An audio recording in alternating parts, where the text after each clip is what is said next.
अच्छा, कल एकादशी है, आप लोग को पता है? कल एकादशी है, वैशाख शुक्ल पक्ष की कल एकादशी है। इसको कहते हैं मोहिनी एकादशी। क्या कहते हैं? मोहिनी एकादशी। अच्छा, आप लोग इतने लोग यहाँ बैठे हैं, मेरी माताएं बैठी हैं, बहनें बैठे हैं, आप लोग बताइए, कोई हाथ उठाना, कोई एकादशी करते हो? कोई नहीं करते। आनंद देखो, माताएं करती है, वाह। अरे इन्हीं माताओं पर तो भारत वर्ष टिका है, ये धरती टिकी है, ये धर्म हो रहा है। इसमें कुछ माताएं हाथ उठाएं कि वो एकादशी करती हैं, और कुछ माताएं हैं जो एकादशी नहीं करती। आप लोग तो बिल्कुल नहीं करते।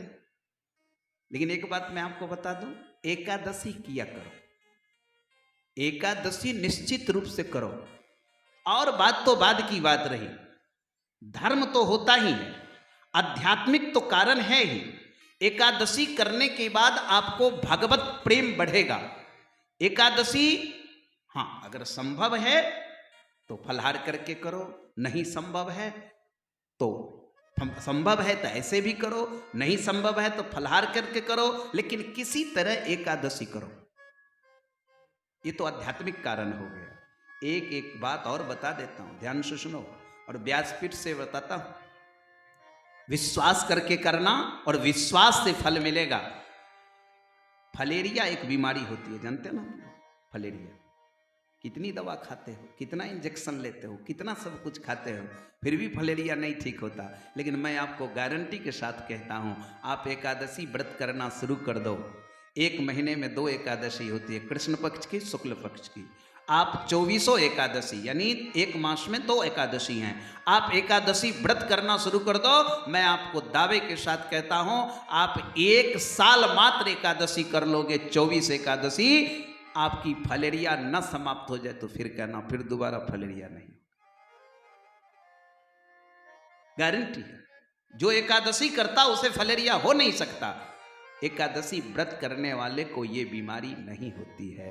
तो कम से कम अगर इस रोग से बचना चाहते हो तो भी एकादशी करो। एकादशी करने वाले को ये रोग कभी नहीं होता है। बोलो वृंदावन बिहारी लाल। तो इसलिए एकादशी व्रत हर व्यक्ति को करना चाहिए। तो जो ना भी करते हो वो भी अगर चाहें तो एकादशी कर सकते। हाँ, अगर आपसे फलहार करके भी व्रत संभव नहीं होता है तो एक और विकल्प है, सुनो। कम से कम एकादशी को, यदि आप सनातन धर्मावलंबी हो तो आपको चाहिए कि कम से कम एकादशी को चावल का प्रयोग मत करो। जो भात बनाते हो ना, चावल बनाते हो, इसका प्रयोग नहीं करो। प्रयास करो कि उस रोज आपके घर में भोजन ही क्यों न हो, लेकिन दोनों समय लोग रोटी खाएं, चावल नहीं खाएं, तो भी आपको फलेरिया कभी नहीं होगा। ये नियम बना, समझ गए? अब कहोगे आप ऐसा क्यों कहते हैं, बताता हूं आपको। फलेरिया के जो बैक्टीरिया होते हैं वो सबसे ज्यादा 100% मात्रे में एकादशी तिथि को चावल में ही पैदा होते हैं, 100%। इसलिए कम से कम ऐसा भी करोगे तो आप इस रोग से मुक्त हो सकते हो और आपको एकादशी का फल भी प्राप्त हो सकता है। ये भी संभव है, ऐसा भी कर सकते हो। अगर हो सके तो एकादशी करनी चाहिए।